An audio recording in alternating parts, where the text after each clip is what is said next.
Let's see, hit and record. I'm recording. Great. Hi, everyone. I'm Kate Ertman from the Rotary Club of Portland, and I am getting to speak with Barb Fisher, who is with the Domestic Violence Solutions Committee of the club. So, Barb, could you give us an update on basically what is and what kind of work does the Domestic Violence Solutions Committee do pre-pandemic? Sure. So I've been on the committee for a couple of years, and I'm taking my turn as chair. We are certainly looking for more members if anything we say interests you. And so we were already doing our meetings online, which had to do with,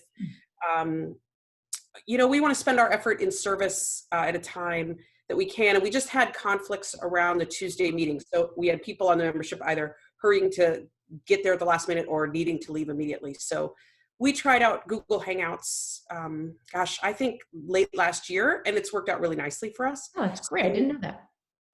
So our transition to online was the same. In fact, we were even talking about how we needed to have an in-person one to be able to reach more people. And then this all happened, and we're like, well, I guess we're just sticking with it. So we do this, and we take minutes there, and it works out fine. And it's been a nice way. We have a couple of snowbirds. We have people who are other committees that we can keep them engaged through this, because some of the service doesn't need to be there in person. Yeah. So in the last year, our big service project was for some bathrooms at the Bonnie Tinker House. So Bonnie Tinker is a larger shelter up in North Portland, and there are 4 bathrooms, and we went through and refurbished 3, largely because they couldn't shut down all 4 for a couple days. Mm-hmm. So we painted them, put up some decor, worked with their handyman to get the toilets replaced, and just made them look, frankly, they went from industrial to sort of residential look for them. Okay. Great.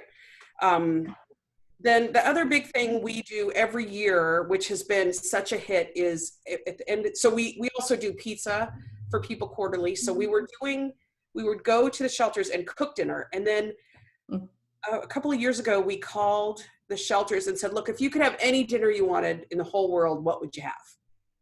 Thinking that we have this budget and we could buy them something special. And then we called them, and it's no joke that they all said pizza. And so in my family, we do food events in the summer where we sell pizza. So we have this whole pizza kitchen that we can convert our garage into once a quarter. And then we make pizzas for every shelter in the city. So we make a lot. It's crazy. My kids start as soon as they get home from school, and we make them, then we deliver the pizzas 5:30, like we stagger them because traffic, which doesn't exist anymore. That's so good. Such good comfort for those that are in crisis situations, right? And they sell pizza it's so great, right? Exactly. So what are you doing now? So now we're, during the pandemic, lower, right? But as we get toward the end of our fiscal year, every year, we always take the rest of our money and we buy $20 gift cards for each of the shelters and Call to Safety to be able to give out to survivors, so that when they're in crisis, they can at least get pajamas for the kids or a tank of gas, because there's Fred Meyer gas or whatever the thing is. So as we had our meeting, about the 25th or 28th of March was our regular scheduled meeting. And, the lockdown had just happened, and we were having it, and we were talking about, should we give out our gift cards early, because all this was going on and not a lot's going to change. We didn't think, which we were right. We didn't know then. And so then we got to talking about how that would be difficult for Fred Meyer to go there and build us, 60 or 100 gift cards. We usually send someone from the committee to go when it's not busy, but that isn't a thing right now at grocery stores, and it wasn't in March. Yes. So we got permission from the trust board, and we cleaned out the DVS account to be able to send $2,000 to each shelter in town. So there's 3 major shelters. And then we also sent then the leftover money. So I think it was about $1,600 or $1,800 to Call to Safety. So they don't take in clients there to live, but they do help people in crisis. So we ask them to use that money for direct client support, so that we're not maybe paying their rent, but we are just letting them have the money to give to clients, just recognizing we're in this crazy time. So the trust board approved that, and we wrote a letter to each shelter that we forward through Corinne, and they got checks sent out that next week. So you know, Rotary, thank you all for your donations, because Rotary really did some big support when it was too early for everybody to really know what was. Sure. All we knew was that it took forever to get toilet paper, because when we called, they were like, can you get us toilet paper? Huh. Because they were getting the same 12-year-old restriction. But Bonnie Tinker has like 8 or 9 bedrooms, right? Of course, of course. So we cleaned out our coffers, and I'm super proud that we did, frankly. I feel like we did the right thing at the right time.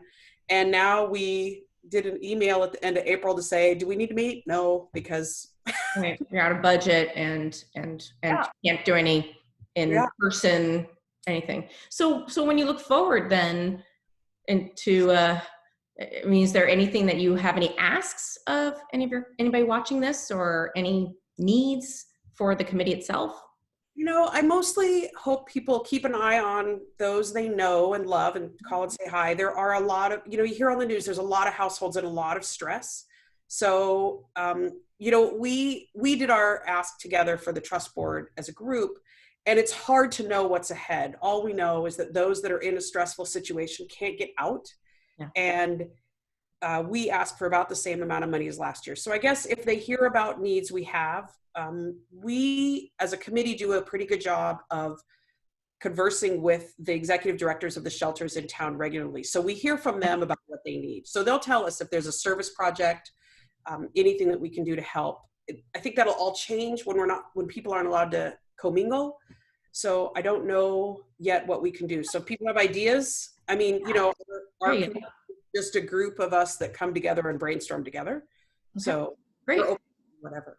So always, members to a committee is always welcome to have new members and more members. Yeah. So should folks contact you? Contact your... That'd be fine, yeah. So I'm on it. Wes Harper, a lot of people know him. A lot of people know Bill Derville. Leslie Brunker is a part of our committee. She's part of the reason we do it on Thursdays at noon, because she's on committees that conflict. Yeah. So this worked out well to be able to keep a few extra people, and we're not a big time commitment, you know. Pizza's quarterly, which we're not doing right now. Yep. But doing the work that's especially needed, right? I mean, it is needed right now. Like you said, a lot of families are under stress right now, and just conditions are unfortunately probably more it's causing rise to more domestic violence situations, as well as just people being able to be in shelters and everything that goes along with that. Okay, great. Thank you for that update. Thank you so much. Thank you for the work you're doing with the committee. Yeah, it's fun stuff. I look forward to maybe seeing someone new on our call this month. That'd be great. Excellent. I will make sure that if someone comes my way, I'll send them your way. Great. Thank you, Barb. Good to see you.